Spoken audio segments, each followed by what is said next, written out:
वेद प्रेमियों, सुधी श्रोताओं, सौभाग्य का विषय है कि हम सब ऋग्वेद के प्रथम मंडल के 36वें सूक्त के 8वें मंत्र की व्याख्या में प्रवेश करने जा रहे हैं। यह मंत्र स्वराड बृहति नाम के छंद में निबद्ध है। मंत्र दृष्टा ऋषि हैं कर्ण व घौर, देवता है अग्नि और शीर्षक है अग्निदेव के अनंत उपकार। तो अग्नि परमात्मा का तेजस्वी रूप है जो ऊर्जा देता है। इस भूमिका में हम अर्थ को देखें तो अब मंत्र का पाठ हो जाए। ओम घ्रंतो वृत्तमतरन् रोदसी अप उरुक्षयाय चक्रिरे भुवत् कर्णे वृषा द्युम्नाहुतः क्रंददक्षो गविष्ठिषु। अब हम शब्दार्थ जानें।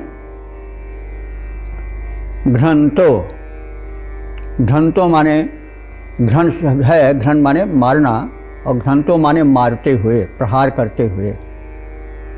वृत्तम अतरन, वृत्तम माने होता है घेरा डाले हुए। एक वृत्तासुर है, वृत्त उसे भी कहते हैं, वो मेघों के लिए आता है। वो आकाश में घेरा डाले रहता है और घेरा डाल करके जो ज्योतिपुंज रवि आदि होते हैं उनके प्रकाश को अवरुद्ध कर लेता है। और ऐसा भी वर्णन आया है कि वो अपने उदर में जल को भरे रहता है लेकिन धरती तक नहीं आने देता। फिर वो दिव्य शक्ति अग्नि रूप में वो जो है वज्रपात बन करके, बिजली बन करके उसके पेट को चीर देती है और भरा हुआ जल नीचे धरती पर आ जाता है, धरती जीवन प्राप्त करती है। तो वृत्तासुर को जलावरोधक रूप में भी देखा गया है। और दिव्य शक्ति जो है वो वज्र बन करके अग्नि रूप में उसको फाड़ती है और धरती में वो जल गिराती है, ऐसी भी कल्पना है। और ये भी बात सत्य है कि विद्युत जब चमकती है तभी मेघ वर्षण भी होता है अच्छी तरह से। तो इसका अब हम अपर अर्थ भी लें कि घ्नतः व्रतम अप हरण या अतरन। तो घ्नतः माने प्रहार करने वाले, प्रहारक वासना जो है वो मनुष्य के भीतर जो देववृत्ति होती है उसको वृत्त किए रहती है, यानी उस पर अज्ञान का पर्दा डाले रहती है। तो वासनाएं हमारे हृदय में वृत्त रूप में, घेरा डाले हुए शत्रु रूप में ज्ञान पर पर्दा डाले रहती हैं। और हम अतरन प्रभु की कृपा से उस घेरे को चीर कर उस पार चले जाते हैं, तैर जाते हैं। अतरन यानी विनाश, वासना का विनाश कर देते हैं। और रोदसी, रोदसी कहते हैं द्यावा पृथ्वी को, यानी अवनी और अंबर। इसको हम इस रूप में भी ले सकते हैं कि मस्तिष्क को और शरीर को। तो द्यावा तो हो जाएगा मस्तिष्क, द्युलोक, और पृथ्वी हो जाएगा, पृथ्वी शरीर के अर्थ में प्रयुक्त हो जाएगी। तो रोदसी मैंने द्युलोक और भूलोक दोनों रोदसी के अंतर्गत आ जाते हैं। जैसे संस्कृत में पितरों है नहीं, तो पितरों के अंतर्गत उस एक शब्द में माता पिता दोनों आ जाते हैं। वैसे रोदसी शब्द में द्यावा और पृथ्वी यानी द्युलोक और भूलोक दोनों आ जाते हैं। इसको हम लाक्षणिक रूप में लें तो मस्तिष्क और शरीर ये दोनों अपह, अपह माने होता है जल, आप, और हृदय अंतरिक्ष से भी इसका अर्थ जोड़ा जा सकता है। क्षयाय माने उत्तम निवास के लिए। क्षय शब्द संस्कृत में आता है निवास, आवास के लिए, तो क्षयाय चतुर्थी है निवास के लिए। तो चाहे तो हम यहाँ देख सकते हैं क्षय शब्द से क्षयाय बना है, तो धातु रूप में भी इसका प्रयोग देख सकते हैं निवास के लिए।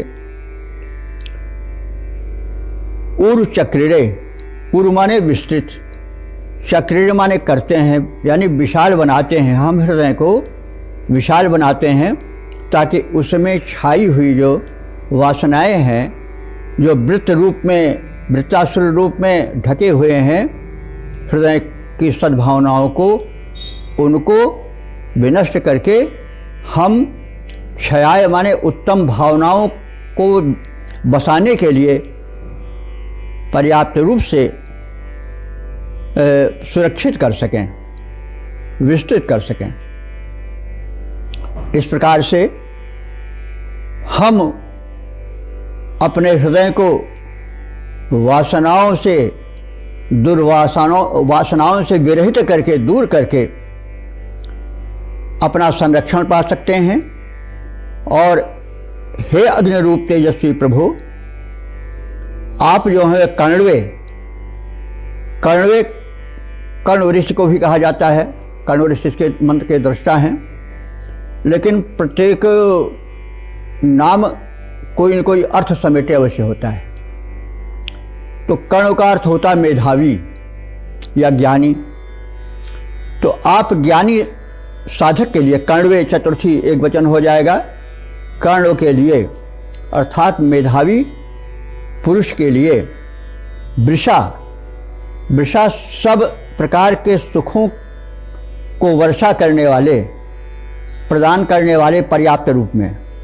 द्युम्नि माने ज्ञान या ऐश्वर्य को वर्धन करने वाले, द्युम्न कहते हैं ज्ञान अथवा ऐश्वर्य, उसे से प्रद्युम्न बना है द्युम्न, द्युम्न माने ऐश्वर्य। तो हमें वृषा माने व्यापक रूप में सुख और ऐश्वर्य को प्रदान करें, और इस प्रकार से हम संपन्न होकर के, विघ्न बाधाओं से दूर होकर के, उसी प्रकार से शब्द करें जैसे कि क्रंदत अश्वः। क्रंदत माने ध्वनि करता हुआ, हिनहाट करता हुआ घोड़ा शब्द करता है। कब? जबकि विजय होती है। जब विजय प्राप्त हो जाती है तो सेना के घोड़े बड़े गर्व से हिनहिनाते हैं। तो उपमा दे रहा है ऋषि कि हम वासनाओं पर विजय पा करके और अपना जो लक्ष्य है उसे पूरित करके उसी प्रकार से प्रसन्न हो, हमारी चित्तवृत्तियाँ उसी प्रकार से हिनहिनाएं, ध्वनित हों, जैसे कि जब युद्ध जीतता है तो उसके उपरांत अश्व हिनहिनाता है। तो गविष्टिषु, गविष्टिषु कहते हैं, गो माने होता है भूमि और गो माने होता है गाय भी। तो गविष्टिषु माने गायों के प्राप्त हेतु होने वाले युद्ध में, अथवा गो माने धरती भी होता है, भूखंड को, धरती को पाने के लिए होने वाले युद्ध में जब विजय प्राप्त हो जाती है तो जैसे घोड़ा हिनहिनाता है हर्ष सूचक, विजय सूचक ध्वनि दे करके, वैसे हमारी इंद्रियां प्रसन्नता से भर उठें और भीतर ही भीतर शब्दायमान हो उठें। तो इसका अर्थ इस प्रकार से होगा कि हे देव, तुम्हारी सहायता से हमारी वृत्तियों ने वृत्तासुर की भांति घेरा डाले हुए दुर्वृत्तियों को, यानी सद्वृत्तियों ने दुर्वृत्तियों को नष्ट कर दिया, उनका वध कर दिया। द्यावा और पृथ्वी अर्थात आकाश और अवनी, अथवा जैसा अभी शब्दार्थ में कहा गया है कि यथा पिंडे तथा ब्रह्मांडे, शरीर में जो हमारा ये ब्रह्मांड है, मस्तिष्क प्रदेश है, द्यावा है, द्युलोक है, और शरीर जो है वो भूलोक है। तो कहने का मतलब हमारा मस्तिष्क और हमारा शरीर दोनों सद्भावनाओं से भर जाए, उसमें विस्तार आ जाए, और आहुति प्राप्त प्रज्वलित अग्नि जो सद्भावनाओं की, कर्म की आहुति पा करके अग्नि यानी परमात्मा का वो तेज हम में प्रकाशित हो गया है, वो हमें प्रभूत धन धान्य से संपन्न करे। द्युम्न धन धान्य, वृषा माने धन धान्य का वर्षक हो जाए, धन धान्य से संपन्न कर दे। और कण्व ऋषि के लिए अथवा ज्ञानी ध्यानी पुरुष के लिए उसी प्रकार द्रव्य वर्षण करे जैसे गौओं की प्राप्ति के लिए होने वाले संग्राम में हिनहिनाने वाला अश्व विजय सूचक हिनहिनाहट द्वारा प्रभूत धन प्राप्ति अथवा पृथ्वी प्राप्ति अथवा गाय प्राप्ति की सूचना दे करके एक नवीन आशा जगाता है, वैसे हमारा हृदय आपकी कृपा से हर तरह से संपन्न होकर के, समृद्ध होकर के, निर्दोष होकर के आध्यात्मिक विजय का और भौतिक उपलब्धि का दोनों का सूचक बने। हमारी चित्तवृत्तियाँ हमें हमारी उपलब्धियों की सूचना दें कि आप अपने उद्देश्य में सफल हो गए हैं, विजयी हो गए हैं। अब हम इस मंत्र के छंदोबद्ध प्रारूप पर ध्यान दें। अग्नि देवता निज उपासकों को संपन्न बना जाओ, हे अग्नि देवता निज उपासकों को संपन्न बना जाओ। आहुति प्राप्त प्रज्वलित हुए तुम हो प्रसन्न, धन बरसाओ। वृत्र बलि छाया था, वृत्र बलि छाया था, उस पार कर प्रहार संहार किया।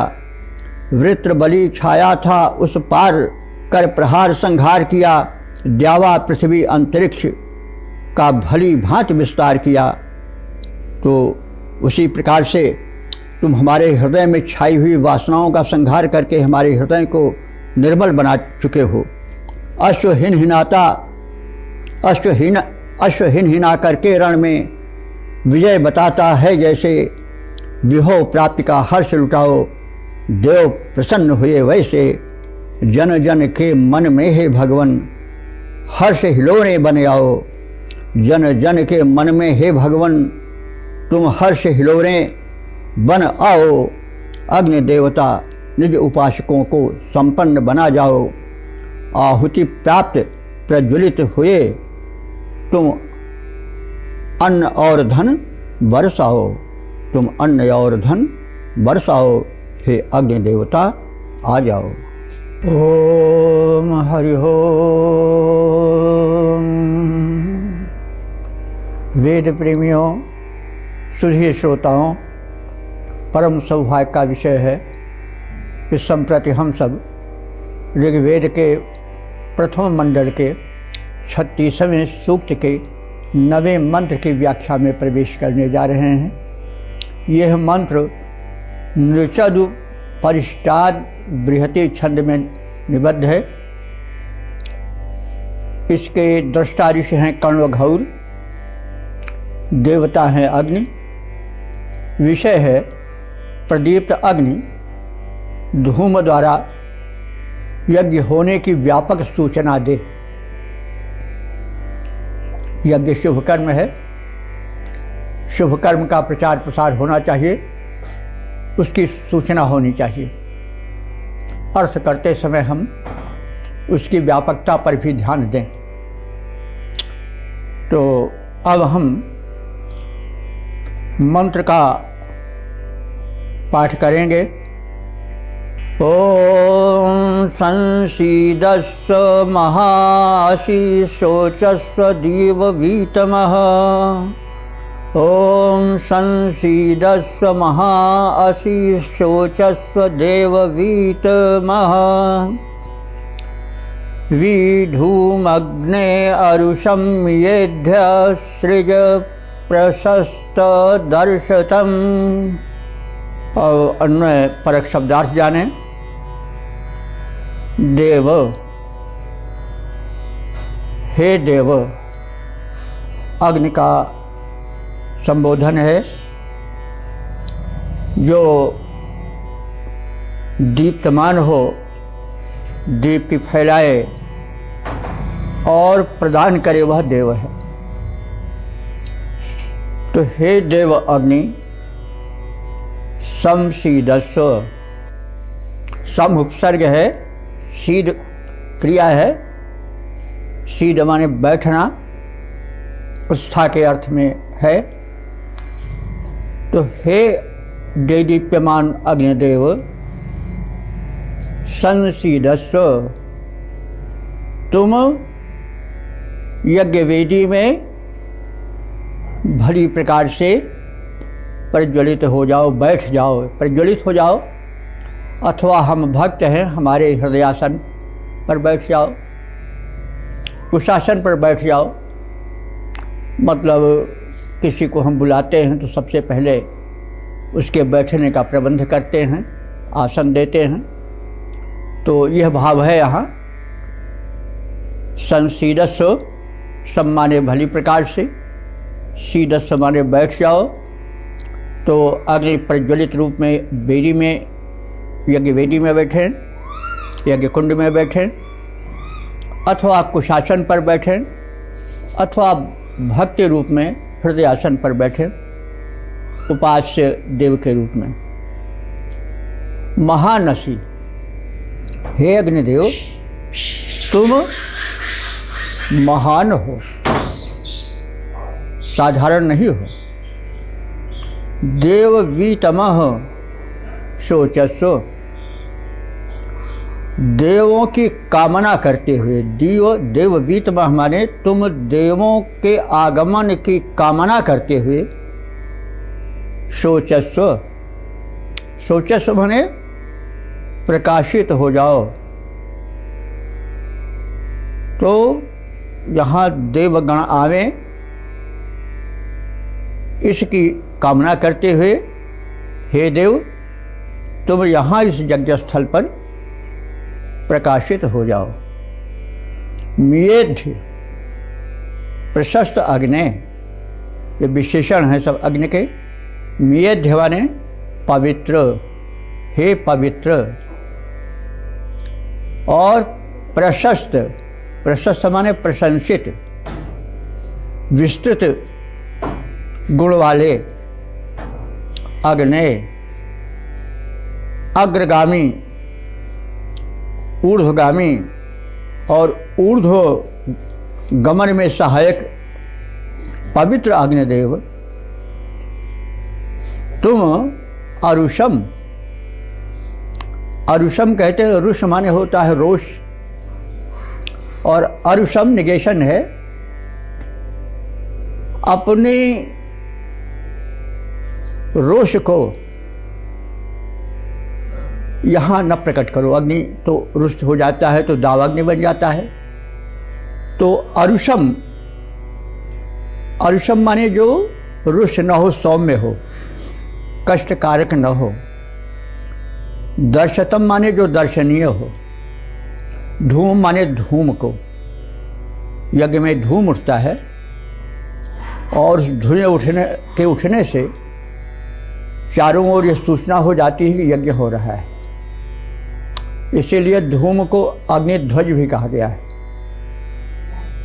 तो यहाँ पर ये जो अरुष और दर्शत विशेषण हैं, वे यज्ञ में उठने वाले धूम के विशेषण हैं। तो ऐसे धूम को विसर्ज माने उत्पन्न करो, जो कि अरुष हो, जो कि सौम्य हो। मतलब कोई रुष्ट होता है तो कष्ट देता है। धुआं अगर रुष्ट हो जाएगा तो क्या आंखों में लगेगा, कष्ट देगा। तो यज्ञ का धूम अरुष है और अरुष रहे, ये भी प्रार्थना की जा रही है कि हे अग्निदेव, तुम्हारा जो धूम है वह सौम्य हो, अरुष हो, और दर्शतम माने दर्शनीय हो, आकर्षक हो। इस प्रकार के धूम को तुम विसर्ज माने हव्य के माध्यम से आकाश में उठाओ, ताकि यह सर्वविदित हो जाए कि यज्ञ संपन्न हो रहा है। तो इस प्रकार से हम शब्दार्थ से परिचित हो गए। अब इसके सपाट रूप में अर्थ का अवलोकन करें। हे अग्निदेवता, तुम महान हो, पूज्य हो, आओ और यज्ञ वेदी पर यानी हवन कुंड में बैठ जाओ, अथवा सूक्ष्म देव रूप में कुछ आसन पर बैठ जाओ, अथवा हमारे उपास्य हुई इसलिए हमारे हृदयासन पर बैठ जाओ। बहरहाल यहाँ बैठने की प्रार्थना है। संसीदस्व, विधिवत आसीन हो जाओ, हृदयासन पर, कुशासन पर, यज्ञ कुंड में, आदि आदि। और देवागमन की कामना करते हुए तुम प्रयुक्त हो। देव यानी दिव्य शक्तियाँ हमारे यज्ञ में उपस्थित रहें, इसकी कामना तुम्हारे हृदय में होती रहे, और इस कामना के साथ तुम इस यज्ञ वेदिका पर प्रदीप्त हो जाओ। हे पवित्र और प्रशंसित अग्निदेव, हे पवित्र और प्रशंसित अग्निदेव, तुम सौम्य वेग से उठने वाले सुखद दर्शनीय धूम विसर्जित करो, ताकि यज्ञ होने का सहज अनुमान अथवा परिज्ञान जनमंडल में हो जाए। यज्ञ में सब उपस्थित हो जाएं, यज्ञ का लाभ लें, उसमें सहभागी बन जाएं, आदि आदि भाव इससे समझा जा सकता है। तो अब हम इसके छंदोबद्ध प्रारूप का अवलोकन करें। हे अग्नि देवता, तुम महान, बैठो यज्ञस्थल पर, आओ देवता पधारें। अस्तु यहाँ विधिवत प्रदीप्त तुम हो जाओ। तुम हो पवित्र, तुम हो प्रशस्त, देवागम की कामना करो, हो आवाहन करने वाले, हो आवाहन करने वाले। तुम संवाहक बनकर उतरो, तुम संवाहक बनकर उतरो। गतिशील धूम उत्पन्न करो, हो रहा यज्ञ यह बतलाओ। गतिशील धूम उत्पन्न करो, हो रहा यज्ञ यह बतलाओ। हे अग्नि देवता, तुम महान, बैठो यज्ञ स्थल पर, आओ देवता पधारें। अस्तु यहाँ विधिवत प्रदीप्त तुम हो जाओ। ओम हरि ओम। वेद प्रेमियों, सुधी श्रोताओं, अब हम सब ऋग्वेद के प्रथम मंडल के 36वें सूक्त के 10वें मंत्र की व्याख्या में प्रवेश करने जा रहे हैं। यह मंत्र नृचिद विस्तार पंक्ति नाम के छंद में निबद्ध है। दृष्टा ऋषि हैं कर्णघौर और देवता हैं अग्नि। शीर्षक है जनोपकारी परम पूज्य अग्निदेव। अब इस भाव का विवर्धन करने वाले मंत्र का पाठ करें। यम त्वा देवासो मनवे दधुरिह यजेशं हव्यवाहन। यम कर्णो मेध्यातिथिर्धनस्पृतं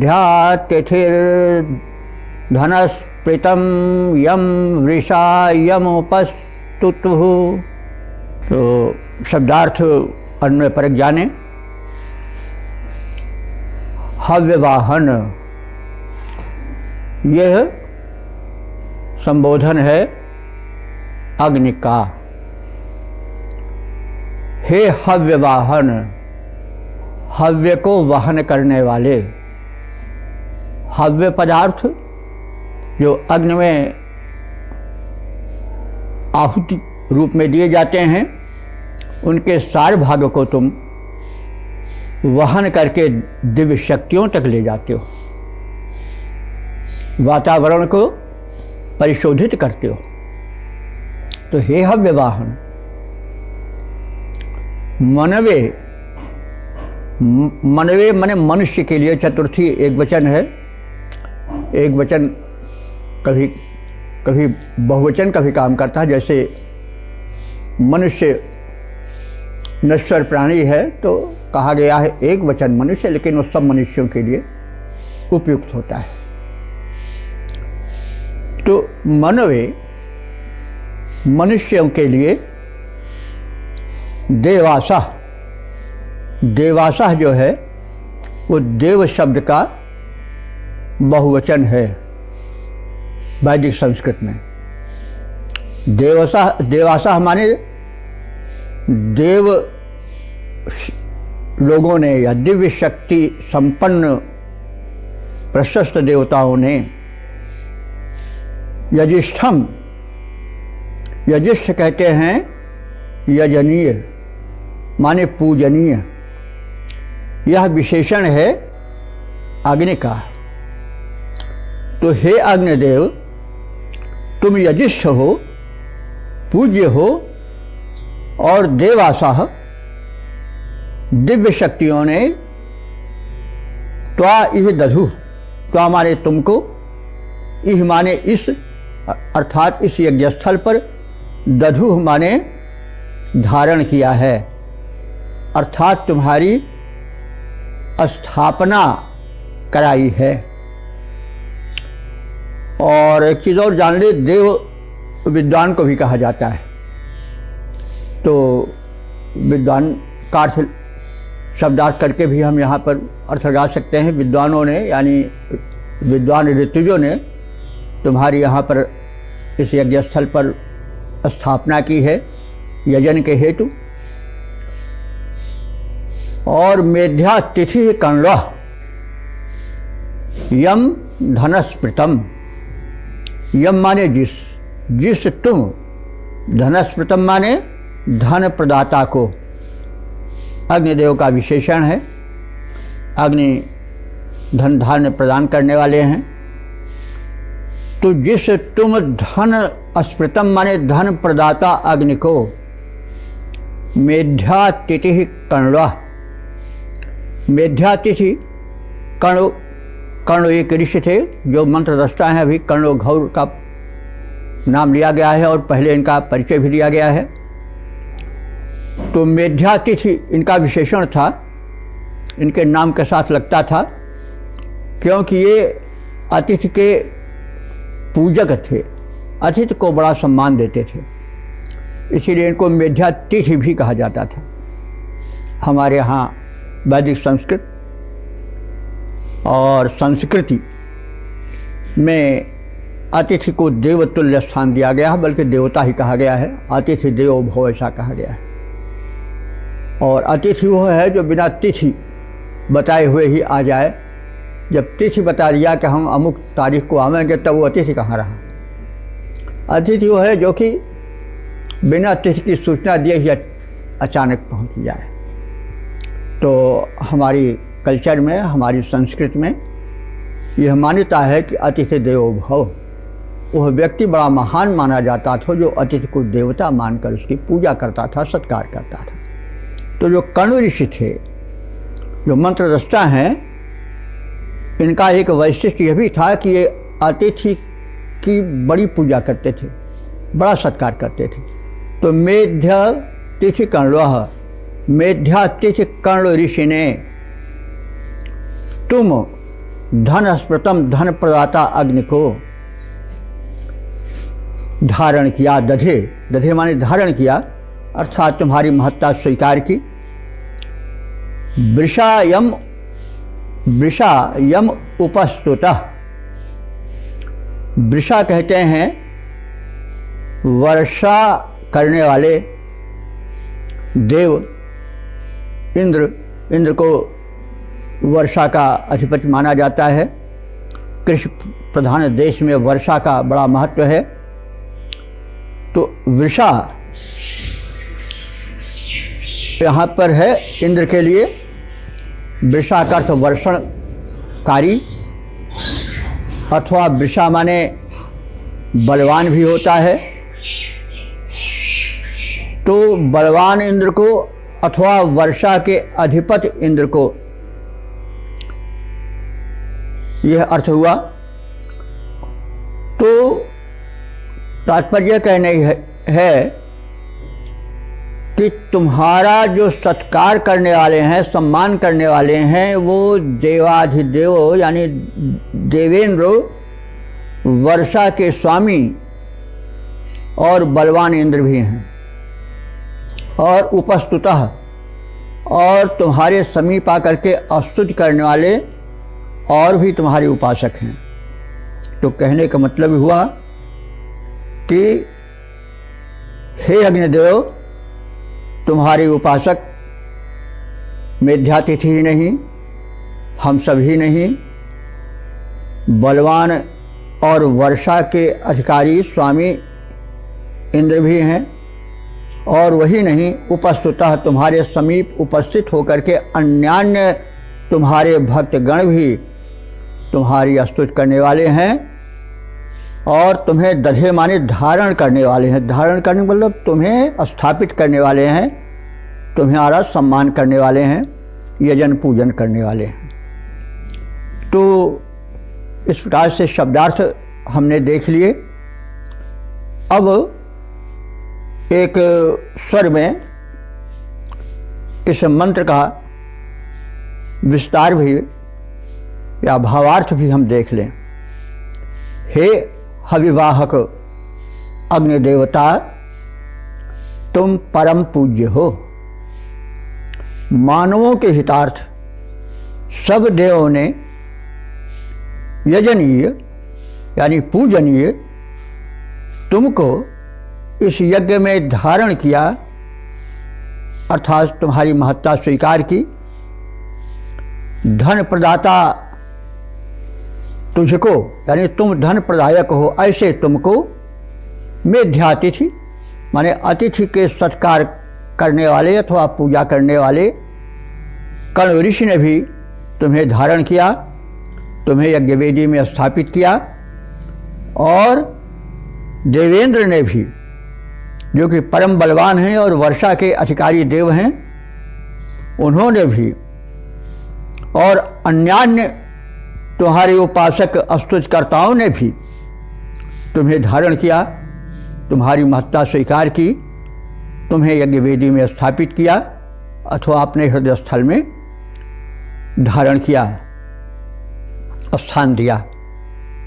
तो इस प्रकार से अग्नि की महत्ता, उनकी गुणवत्ता और उनकी सर्वत्र व्यापक पूजन के संकेत से भरे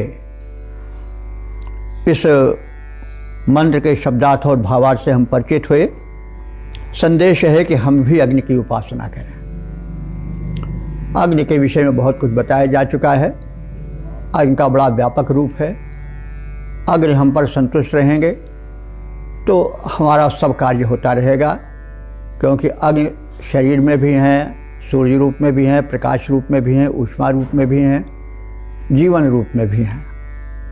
तो अब हम इसके छंदोबद्ध प्रारूप को देख लें।